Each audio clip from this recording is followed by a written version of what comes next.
என்னே சரியேசுவே மா பெரிய கற்பனையின் உருவமே நீர் உம்மை அறிந்து ஆராதனை செய்கிறோம்.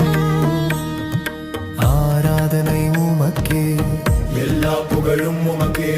ஆராதனை உமக்கே, எல்லா துதியும்